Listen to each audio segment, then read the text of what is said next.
kita baru berbincang di awal kiprah masing-masing. Saya ingin membawa ke sesuatu yang lebih umum. Topik kita siang hari ini soal agen perubahan. Masing-masing di lingkupnya, di lingkup yang berbeda-beda. Mas Anies, Anda berada di luar pemerintahan, walaupun seringkali masuk dalam tim-tim ad hoc menyelesaikan masalah. Mas Denny, Anda di birokrasi, yang tentunya ada batasan-batasan.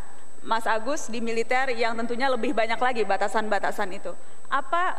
Bagaimana memaknai perubahan? Apa yang gebrakan model apa yang bisa dilakukan masing-masing dari Anda dengan lingkungan yang berbeda-beda ini, Mas Anies?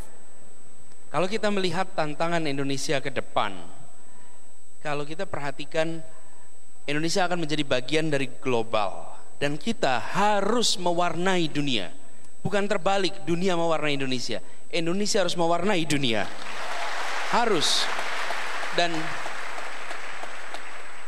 yang mewarnai dunia bukan jumlah kekayaannya, tapi kualitas manusianya. Kalau kita ingin membangun, maka tingkatkan kualitas itu.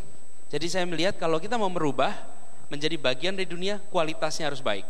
Tapi di sisi lain, menjadi bagian dari dunia baru mensyaratkan integritas yang tinggi. Saya sampaikan berkali-kali, kalau ingin menjadi bagian dari dunia, mewarnai, maka soal integritas harus beres. Hari ini negara diukur bukan saja dari GDP, bukan sekedar dari Human Development Index, tapi dari transparansi, good governance, free of corruptions. Itu adalah ukuran baru komparatif antar negara. Indonesia dalam urusan ini bawah posisinya. Karenanya saya melihat kalau kita merubah kalau kita menjadi agen perubahan, kalau saya melihat di konteks ini, satu manusianya, lalu manusianya kualitasnya apa? Kualitas yang di situ ada komponen integritas. Mengembangkan kualitas manusia itu bukan hanya tanggung jawab mereka yang berada di pemerintahan, tapi tanggung jawab setiap orang Indonesia. Karena itu kita harus turun tangan.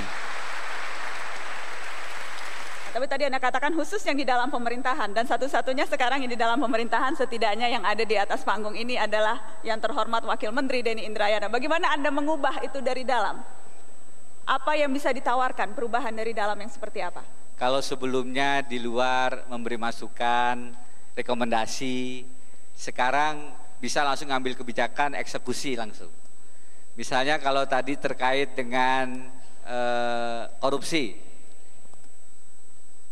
dikeluhkan vonis-vonisnya rendah, tidak sesuai dengan rasa keadilan masyarakat.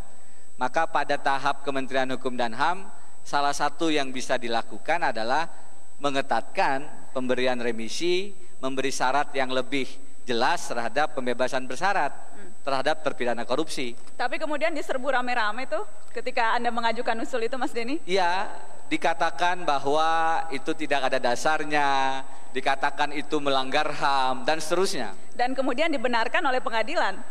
Pengadilan dalam titik-titik tertentu, sayangnya ini mungkin bisa dianggap kritik, tapi nggak apa-apa lah. Titik-titik tertentu juga perlu direformasi dalam semangat anti korupsi. Pada saat kita mengeluarkan pengetatan pemberian remisi dan PB, dikatakan tidak ada dasar hukumnya, ada undang-undang pemasyarakatan. Sebenarnya yang mengatakan itu bukan hanya hak yang harus diberikan, tapi ada syarat dan tata caranya. Dikatakan melanggar HAM, ya para terpidana korupsi biasanya pada saat remisinya dibatasi merasa HAM-nya dilanggar, tapi pada saat korupsi lupa bahwa HAM rakyat Indonesia seluruhnya dilanggar. Jadi ada tataran bisa mengeluarkan kebijakan. Tentu saja dalam iklim yang demokratis sekarang, kebijakan-kebijakan itu harus siap untuk ditantang, bahkan dengan cara-cara yang sah, menggugat ke pengadilan dan seterusnya. Tidak ada kata lain, ya laksanakan terus. Kalau dalam konteks birokrasi, pencegahannya tidak ada kata lain untuk anti korupsi, ya reformasi birokrasi.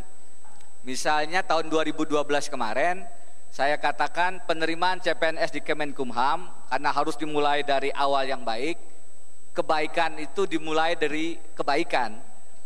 Kalau masuknya saja sudah dengan cara menyetor, pasti akan melahirkan keburukan.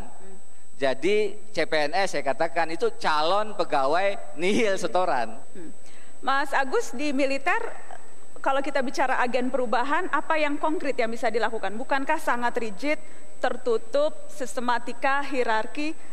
Seperti apa, perubahan seperti apa yang mungkin terjadi di dunia militer? Baik, memang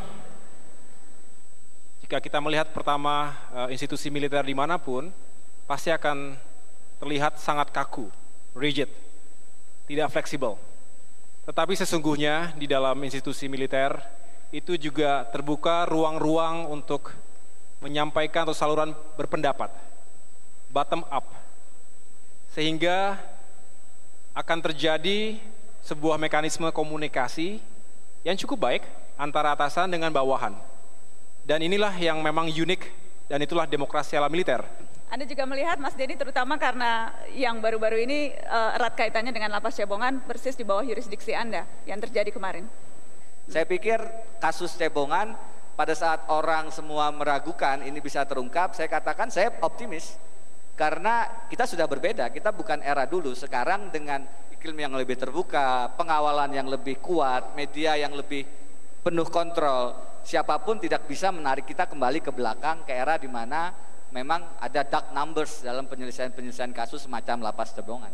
Baik, kita akan break sesaat. Setelah ini kita akan bahas soal kepemimpinan di 2014. Apakah ada di antara tamu-tamu saya yang berniat menjadi capres 2014? Bagaimana juga dengan omong-omongan soal dinasti politik Cikeas? Ada orang Cikeas di sini. Sesaat lagi setelah pariwara berikut.